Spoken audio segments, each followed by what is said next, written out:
This deaf guy, he was training at my gym, or at Rob's gym, and Rob said, hey, can you interpret for this guy? And I was like, well, I'm here to learn too, so it's kind of really hard for me to do my job while I'm like trying to, learn. So, I would give him clip notes and stuff, but then he had an MMA fight, and I did go and I interpreted for Rob in his corner, and when, in between rounds I was in there. That's really interesting. Interpreting for him. I don't think I've ever seen that in any MMA organization yet. Yeah. There are a couple of deaf fighters out there. Now that must be a clear disadvantage for the deaf fighter, in action. You would think, they can't hear their coach, but if you can't hear your coach, you have to be prepared yourself, right? Sure, and you get all the direction beforehand. You get the direction beforehand, and you're focused. You're more focused. You're not listening to the crowd screaming. You're not listening to the other person's coach. You're just focused. Yeah, so people say it as a disadvantage. A lot of people see it as an advantage. Deaf people, they don't necessarily, most of them don't see it as a disadvantage or as a, something that they're suffering with. It's just a different lifestyle. People who are deaf, when they go to their jobs and at work, they can't chit-chat while they're doing their job. They have to work and focus on their work, and then when they're done, they can chit-chat. But they can't do both at the same time because it requires your hands and your eyes. That's like speaking out of your mouth twice at the same time. Right. It's very difficult. And signing comes with a lot of thought as well. Right. Even if you're second nature, you still... Right. Yeah. Well, if they're natural to signing, you just sign. But doing one thing and signing is impossible, right? Same thing as like you're eating and you want to talk and eat at the same time. You can't do that. But with sign language, you can. Oh. So you can eat, you'll be chewing, and I'll be signing. So I might do that. Yeah. I don't get myself in Trump territory. Yeah. So, it's like, there's two sides to it. Well, that's how I learned sign language. I learned sign language because my dad is deaf. Okay. And I moved to Florida to live with my dad. And then I just knew the ABCs, and I would just spell every word. And then I learned sign language, and now I'm a sign language interpreter, and that's what I do for my job. I was thinking about, like, later when I have my school, I plan to have a class, jiu-jitsu class in, sign language only. Again, if you don't mind. I knew you were going to ask me that. So go ahead. There's a lot of words in jiu-jitsu that's spelled out, right? But jiu-jitsu is how I sign it because you're tying your belt, right? Oh, love it. It's like you're tying your belt. Is that your original? I talked with a lot of other deaf people, and some of them just sign BJJ, some of them sign jiu-jitsu. I'm trying to spread it around, the sign for jiu-jitsu. Also, later I want to, talk with other deaf people and ask them, what do you think? Should we sign for Kimura or for, because some of them sign, triangle for triangle.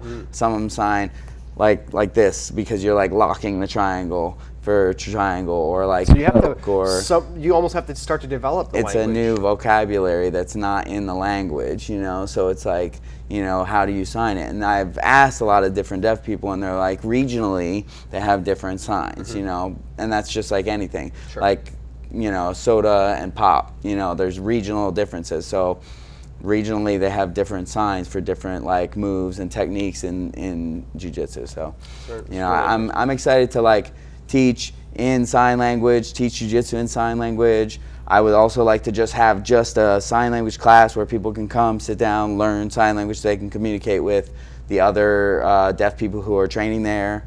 I used to own a bar, and I would teach my waiters. I taught them all some sign language so they could sign from across the room. Oh, hey, I need a Heineken. And it would be like, by the time they get there, right, it's open and ready. Cool. So. That's really interesting. So, of course, I'm sure your dad has had his own, struggles with being deaf throughout life. But in a sense, it's built character for you quite a bit. Yeah. My dad's, he actually passed last year. I remember that. Yeah. I do apologize. And my condolences again. Yeah, I appreciate it. But he was very independent. My parents were divorced, and I lived with my mother growing up until I was about 12 or 13. So my dad, he was on his own. He didn't like depend on us kids to like interpret for him and do things. He was an independent guy. He ran the Tampa Bay Association of the Deaf for several years, and he was very big in the community. So you're kind of taking over the family business in a sense. Yeah, kind of. I want to make sure I keep, because he was an instructor. He was an ASL teacher. That's what he did for a living. And And so I want to make sure I keep that up because, my dad always thought it was very important for people to know sign language, and to understand that the deaf culture is a culture in itself. It's not just deaf people, you know what I mean? Of course. So deaf people have their own culture, and it's this whole thing. So now I think now it's approved that almost every school in the United States has a second language, a foreign language. So people, instead of taking, even in high schools too, instead of taking Spanish or French or something like that, they take American Sign Language, and so now it's like very, very popular. More and more people are becoming aware of deaf people, seeing that instead of just like one time you see a deaf guy in the store or something, now it's like there's famous deaf people. I don't know if you know that guy, Niall DeMarco. It rings a bell, but I'm not sure. He was on Dancing with the Stars. Okay. And he's a model, and he's an activist, and he spreads the word for deaf people, and he's a champion for the community. Yeah, he's a champion for the community, and so he was. Hopefully one day I'll have him down too, and Marley Matlin. You know her, right? She's an actress. Okay. She was on tons of videos. She was on what was it, Law and Order, I think. Now I know who you're talking about. Yeah, the deaf lady. She's blonde. Yes, like, blonde, like a brownish blonde hair. Yeah. She always has an interpreter with her. Yeah. I remember her. Yeah. I'm a Law and Order. I always watch Law and Order. Yeah. So if you don't mind, not switching gears totally, but staying on the same topic. And you don't have to do this the whole time, but maybe sign this language, or sorry, sign your this part, question, your question. Just this one question. After years of hard work, you're now going to be opening up your own jiu-jitsu school in Largo. More information, gracielargo.com. Check out their Facebook and Instagram pages. How are you going to be able to incorporate your experience and all of the knowledge you have, being able to sign and communicate with the deaf community, to incorporate that into your school and be able to build on that? That's a good question, and I think that that's a challenge for me because I've been teaching jiu-jitsu for 7 years, but mostly I just teach and I speak. I've had I taught at Gracie Pack, Chris Rodriguez, sure. Her school. I taught there for over a year. They're very early morning classes. And one of the students I like this one, because when I'm up in the morning, I'm doing one of those too. Right, you get up early and you're like, right. It's more like a day clock kind of thing, but yes. So one of the students, her name was Jenny. She's a deaf person herself, and she came and started learning some of the self-defense and the jiu-jitsu moves and the wrestling and stuff like that. And I had to learn how to, SimCom, it's called SimCom, sign and speak at the same time, to teach while my hands are busy and I'm like grabbing and I'm just like talking. I have to pause, sure. And so I have to learn, the most effective way to teach different, and it's not only deaf people, but just different learning styles, right? Because sometimes, you got an instructor up there, they teach the move, they're like, here, look, okay, you go try it. And you're like, I don't understand what you're doing. And then when you do it and you try it with the instructor and they're like, here, do it on me.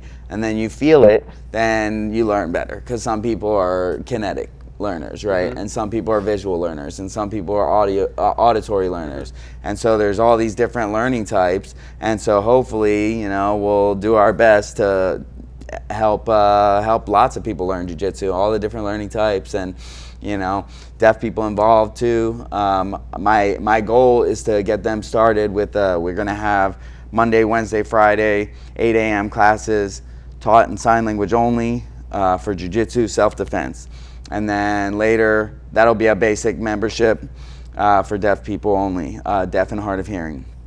And maybe there's no premium charge for that. Oh, there's no extra charge. Right. No. It would be more of it would be more like a discount, but that's good. Because they're not going to have access to all of the classes on the schedule, right? Makes sense. Then later, if they're like, man, I'm interested in jiu-jitsu, then they can sign up for a full membership, and hopefully, you know, the other students will want to be interested in learning some sign and communicating, and you know, it's kind of got to be a good environment for people to meet new people, not just like the same old stuff. You know what I mean? Learn new languages, learn new cultures, plus jiu-jitsu, because jiu-jitsu itself is a culture, right? You know, so you know, we have this giant culture that's spreading out around the United States. It's getting popular.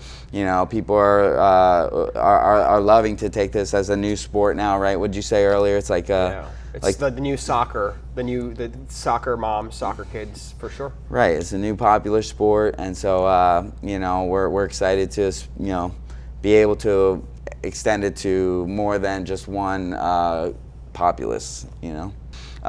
One of the reasons why I've kind of held back on making instructional videos for jiu-jitsu online, like you see a lot of different, you know, black belt instructors making them, and I've made them a couple times, but I feel like I'm not providing full access if I'm not signing on the video. So I've held back on making it. It's part of your makeup that you feel naked if you're not offering the whole everything that you know you can offer. Right, and when I make videos where I'm just me talking, then like I get all these messages from all my deaf friends. They're like, I don't understand what you said. Now, if you don't mind me asking, and I could be completely off here, but wouldn't subtitles diffuse that problem? It helps, but not all deaf people have English as their first language, right? So American Sign Language is the first language. You were English saying you actually speak to some deaf jiu-jitsu artists in Brazil. Right. So they're Portuguese speakers. Right.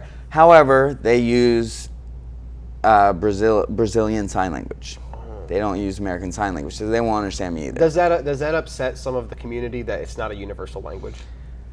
The same way that it upsets people who can hear that English is not a universal language, right? So I think everyone asks me, that's probably the most popular question is sign language universal around the world? No, of course not. I mean, I know why people would think that. There's also like, different words too, and, right, you know, right. Yeah, of course. But like, different think alphabets. about how like spoken language developed in different parts of the world. Like it just developed, right? Sure. So there's no way they could be the same, right? So they're different. Right. So the same thing, and the one language is the sign language is based off of the spoken language. So in China, their sign language is based off of the Chinese. I could only imagine trying to do their alphabet. I know. I don't even know how to do it. Do you know any other? I know a little bit of BSL, which is funny because BSL is British Sign Language. Okay. They speak English, but they have a different sign language. Right. It's different. Do they stick their pinky out in their nose? Is that the difference? I wonder. That's funny. And then I know some Colombian Sign Language because my father was born in Colombia, so I know some. Cool. My father was quadrilingual. He knew English, Spanish, Colombian Sign Language, and American Sign Language. Yeah, similar to my like my grandfather. You know, English, Portuguese, Spanish, Lebanese dialect, Arabic. He lived in Brazil for like a little while with my mom back then. That's awesome. That's my claim to fame with jiu-jitsu. Totally kidding. But that's actually one of the things that I grew up loving Brazil so much, because I knew that I had some roots there, and then you know I've always appreciated it. It's always my soccer team, and it's pretty cool. I actually didn't know you were Colombian. I thought you were no, you were Hispanic. Of course, well, Zapo. I didn't know it was Colombian. I thought you might have been either like Cuban or. I know. Be careful, sir. Yeah, I know. But when I don't know the difference, and I'm extremely, in a very nice way, ignorant to like knowing who doesn't like being called what. Right. Get mad all you want. Like, I'm just innocent. Get mad all you want, whatever. But no, my father was born in Colombia.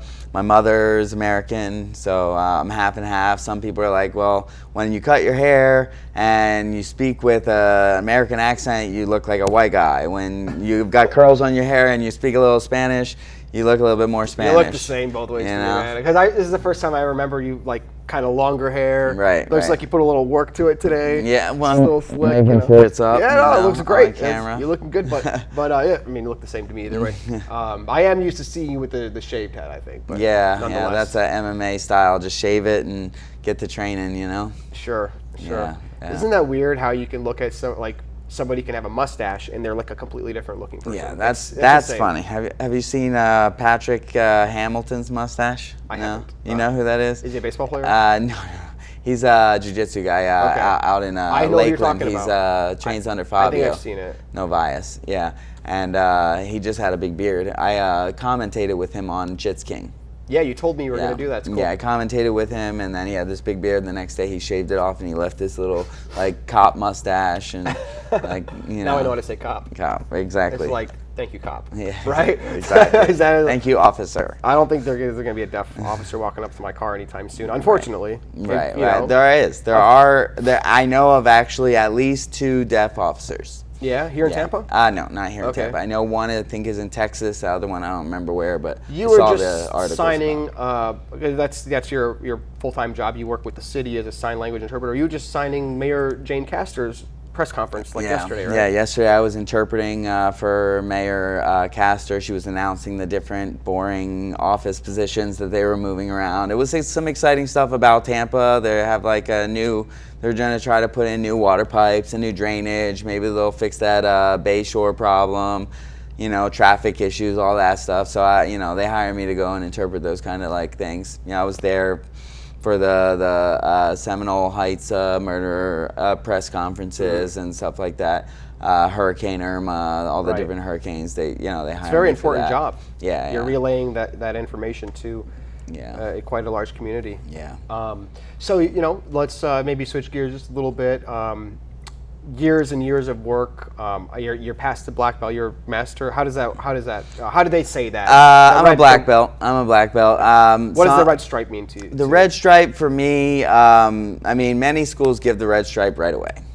You know, so my lineage, holds it for 2 years. You're just, basically a white stripe, which is kind of like you're a fighter, black belt, but you haven't taught.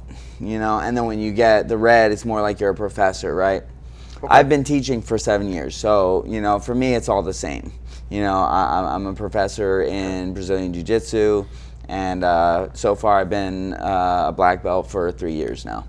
Yeah. And now with your school opening up, you told me off the air that you have dozens of students already signing up. Brand new people who haven't even ever been on mats before. Yeah, which we're is excited. Amazing. Yeah, we're excited. We have a giant marketing program. My partner and girlfriend Jen, she's amazing. She trains herself, but she's also like super, super smart. I call her my golden goose, because she really does a good job of marketing and enchanting people when they come in, making them feel at home. And it's really cool. Sounds like it's all coming together. I'd be remiss if I didn't just allow you to kind of do it, but just maybe to clear the air while you're promoting your new gym. This is separate from your original Gracie network. Yeah, I've been training with the Gracie Tampa network for 12 years now. Currently, I'm opening Gracie Largo. We're not affiliated with the Gracie Tampa network. There was some, business differences, but we're moving forward and everything's going good. We have a great 4,000 square foot location. Wow. We have a giant mat space, and we have a lot of support from the community and from professors all around. So we're really excited about it. What does it mean to you personally? I mean, you live, eat, breathe jiu-jitsu when you're not signing and working, right. Of course, or at the LA Fitness swimming at 4 in the morning. Right. I'm still gonna call. I gotta call LA Fitness one day when you post it and be like, yeah, my roommate is there. I need to talk to him real quick, and just to see if you're actually there. Are you really there? Did you just take a bunch of pictures and save them? So when you're not, either doing your cardio or working your day job, you eat, breathe, and sleep jiu-jitsu. So for it all to come together now, and you to have this gym and be able to spread your brand of jiu-jitsu, what does that mean for you personally? Yeah, that's the biggest thing for me. I'm super excited because obviously I enjoy my job as an interpreter. I love it. I've been doing it for more than 20 years. Wow. I didn't even know you were 20 years old. Yeah. No, I'm kidding. I've been interpreting since I was 18, since I was able to get a paycheck. I've been doing sign language interpretation. I'm nationally certified, so I've been doing that for a long time. and I enjoy it, you know, but if I hurt my arm because I don't tap to an arm bar or something, then I can't work, right? So on top of that, like you said, I love jiu-jitsu. It's, you know, my passion, you know, and I think that I'm just excited to be able to teach full time. I've always enjoyed teaching and seeing people, you know, learn and be able to use the moves and techniques, and then them feeling good about themselves, you know, because someone did it for me, right? You know, someone taught me, and you know, that's part of jiu-jitsu, is to continue to spread the knowledge, and to be able to do it as a job, then they say you do something that you love and you're not really working a day in your life. So I am really looking forward to being able to teach classes all day, train, and, you know, I can go and interpret, you know, for the mayor and special big things, you know what I mean? But I'll be doing a little bit less of my interpreting job and focusing more on developing a brand new group of people who have never experienced jiu-jitsu, and bring them hopefully from white belt all the way to black belt. You know, I mean, I'm really looking forward to it. Now, of course, you know, we're not going to get into any of the, you know, the disputes or anything like that, but you have to be really grateful for what you have taken away from, you know, your experience. Oh, 100%, 100%. I thank everyone who's been a part of my jiu-jitsu journey up until this point. You know, everyone who's helped teach me, everyone who's, you know, cornered me in my fights, you know, given me the opportunities, and my sponsors, and especially more than everything is my training partners. And that's what it is that it doesn't matter what gym you train at. I have friends who train at all different gyms. The ones you compete with. Yeah, we compete against each other, and then we go to an open mat, and we roll, and we're friendly with each other, and I'm cool with that, you know what I mean? For me, you know, it's a sport. When I go and do MMA, it's a little bit more serious, you know, you're really trying to hurt each other sometimes there, so you have to take that a little bit more serious. But even still, you know, most of the guys I fought, I'm good friends with, you know, and you know, and so that's, for me, I think that it's, I'm thankful definitely for my instructors. My teaching style is almost exactly like Rob Kahn's, you know what I mean? Like, I learned a lot from him. I learned a lot from another one of my professors, Joey Best, and of course Matt Arroyo. You know, I would never say anything bad. I'm super excited, and you know, hopefully anything that's a problem will blow over, and, you know, we move forward. Yeah, I would, as someone from the outside looking in, that's what I would hope to see. Yeah. So with that said, I mean, that must kind of change the dynamic of your ongoing MMA career. You are the WCFL lightweight champion, and you've defended your belt successfully. Your last opponent doesn't agree with that, but that's a whole other funny story. But anyway, it doesn't deserve too much press, though. Yeah. What does that mean for you MMA-wise now? You know, you've basically, don't take this the wrong way, but you've been stripped of your team in a sense. So right. Well, you know, and I've always, well, let's say I want to fight more, of course. Right now I'm shifting gears and focusing on building my gym, teaching my students, and then of course just training with my students, you know what I mean? So I'm going to keep training. You know, I have friends in gyms all over the United States. I can train, you know, MMA when I want. I have a big facility that people can come and train with me, and I plan to fight again. I'm thinking 6 months, something like that. You know, might be pro. And you don't fight for the money either, clearly. You have a full-time job. Now you're opening a school that's things are really looking good. Right. If you're fighting, what's your reason to fight? Yeah, for me, that's a good question, because I don't fight for the money. For me, it's actually more of a risk, you know, to fight and get no money. And your reputation. You know, I don't care about my reputation. Good answer. But, you know, because, you know, I just love competing. But for me, it's testing my skills, right? So we all got into this, well, most people got into jiu-jitsu for self-defense, right? So then, you know, to learn and to feel like, does this really work when someone is trying to hurt me? You know, for me, that's a really interesting thought. Yeah, I need to prove that you know, my skills work, and so far I've done a good job. You know, I lost one fight by decision, which I thought I won. All my other fights, I finished the opponent. You know what I mean? So I used my skills to finish the opponent. Yeah, which is cool. What you're saying is, with jiu-jitsu really being your front and center, your priority in life, and your passion, you're testing those skills against someone who's swinging hammers at you, like would happen in a real life scenario. A little bit more controlled, but still, somebody who's training to kill you is coming forward. Right. There's some rules and stuff, but that's the point. Is that like you can train every day, all day, and you can train hard with your partners who in their gym, but when you're going against someone who doesn't care about your well-being, they don't care about if you get hurt or not, and they're trying to win the fight, then you have to be 100% on point with your defense, with your technique, and that's when you're going to prove on whether or not actually what you've been training works or not, right? That's very interesting. So that's the testing ground. And that's why I go and I compete jiu-jitsu. That's why I go and I compete MMA. I don't want to just train and think that I know something. I want to know that I know something. That's great.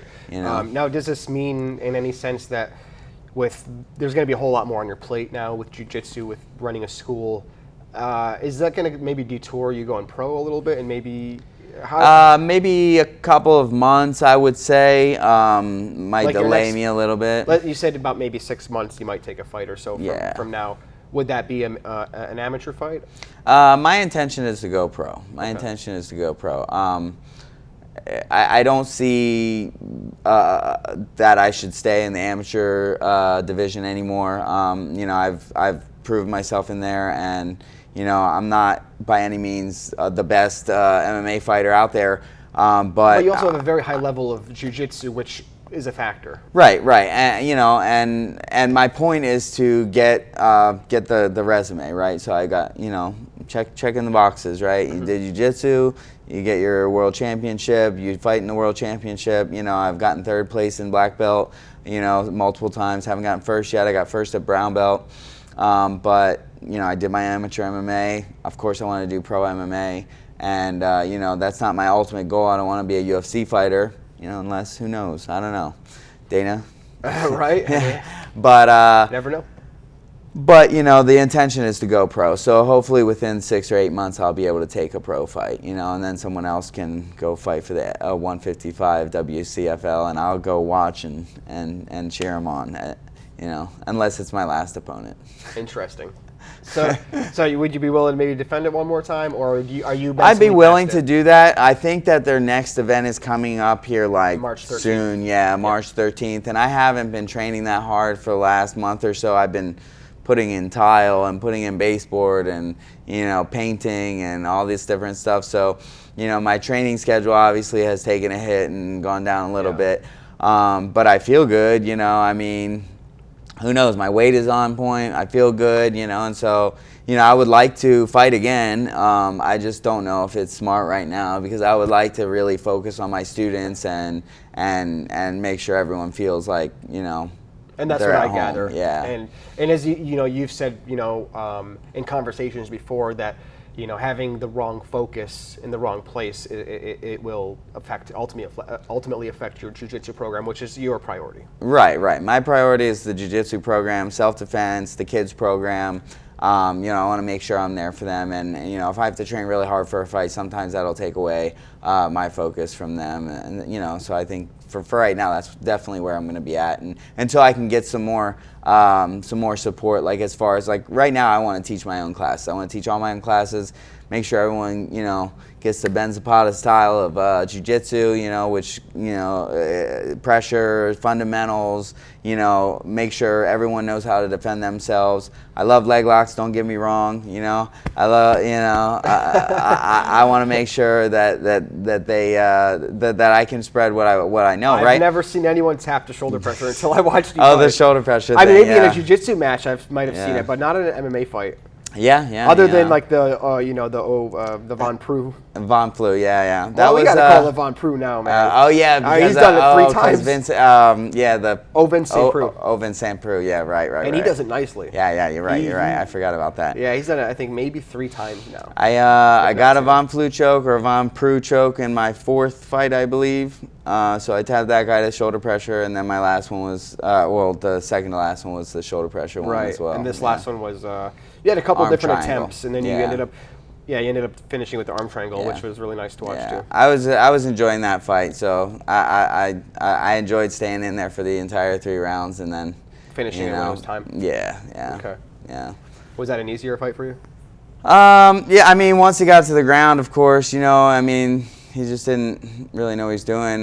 He wanted to stand and strike with me, and I did that for a minute until I decided not to do it anymore. And then we tested his mount escapes and stuff, and So you were sort of testing him before you really went for it, in a sense, when you're. Yeah, I mean, I enjoy it. Well, the thing is he talked a lot of crap, and so I'm not a crap talker, and I train, right?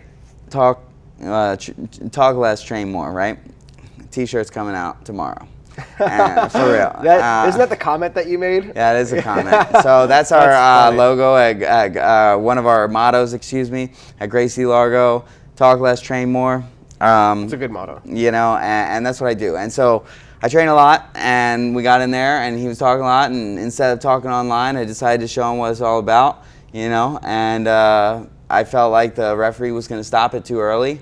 So I stopped hitting him for a little bit and started moving around, and then made sure the fight went 3 rounds so I could have a good time. Yeah, you can get some cage time too, which is very valuable. Yeah, for me, like if I submit this guy or get the ref to stop because I'm pounding him from mount in the first round, I only have half of a round of experience. I'd rather get the experience. And even if he's not bringing a high level, there's some degree of adversity that you have to fight through, which is important. And and the crowd and the ring and everything. I of course I wasn't getting put in danger. So like as long as I'm not in danger, there's no rush for me to to finish the fight. Interesting. Again, GracieLargo.com. This is Benjamin Zapata. El Sapo. El Sapo. I remember I used to call you El Sapo. You corrected me. El Sapo. You called me El Chapo. El Chapo. That's what it was. I was like, that's an awesome name.